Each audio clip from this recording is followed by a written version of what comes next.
மீண்டும் ஒரு பாலியல் சம்பவம். திருச்சிய சேர்ந்த 14 வயசு கொண்ட ஒரு சிறுமி தன்னோட தோழி வீட்டுக்கு போயிருக்காங்க.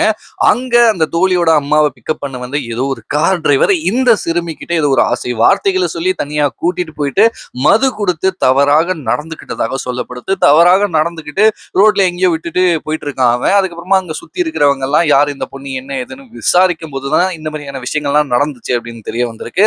அதுக்கப்புறமா உடனடியா போலீஸார் வந்து அந்த கார் டிரைவர அரெஸ்ட் பண்ணியிருக்காங்க.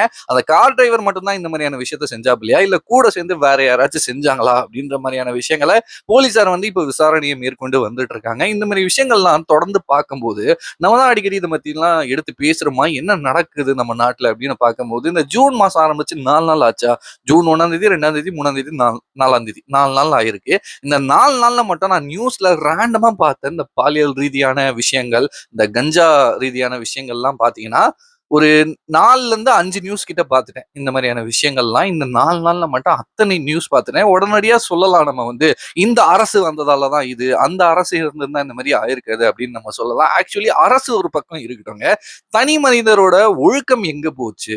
தாய்க்கும் தாரத்துக்கும் வித்தியாசம் தெரியாதா? குழந்தைக்கும் தன்னோட ஒய்ஃப் கிட்ட கூட இந்த மாரிலாம் பண்றது தப்பு. ஒரு குழந்தை கிட்ட இந்த மாரியான விஷயங்கள்லாம் செய்யலாமா? எங்க போச்சு? ஒரு தனி மனிதனோட ஒழுக்கம் எங்க போச்சு? அறிவு எங்க போச்சு? மூளை எங்க போச்சு? இதுதான் எனக்கு ஒண்ணுமே புரிய மாட்டேங்குது. இன்னொரு பக்கம் என்ன சொல்றாங்கன்னா, ப்ராஸ்டியூஷன வந்து லீகலா ஆக்குனாங்கன்னா, இந்த மாரியான விஷயங்கள்லாம் நடக்காது அப்படின்னு சொல்றாங்க. இப்ப இந்த குழந்தைக்கு இந்த மாரியான விஷயங்கள செய்றாங்க. அதாவது பாலியல் ரீதியான கொடுமைய செஞ்சு அந்த குழந்தைய சாவடிக்கிறாங்க. இதே அங்கேயும் நடக்காதா? ஒரு ப்ராஸ்டியூட் அந்த வேலை செய்யற அந்த ஒரு பெண்ணுக்கு இந்த மாரி நடக்காதா? அப்படின்ற மாரியான விஷயங்கள்லாம் என் மண்டையில ஓடிட்டே இருக்கு. தினைக்கும் இதே மாரி நடந்துட்டே இருந்தா, கடைசியில இதுக்கு என்னதான் எண்டு? கடைசியில எங்க தான் இது போய் முடியும்? அப்படின்னு சத்தியமா எனக்கு தெரியலங்க. இத பத்தி நீங்க என்ன நினைக்கிறீங்களோ மறக்காம சொல்லுங்க.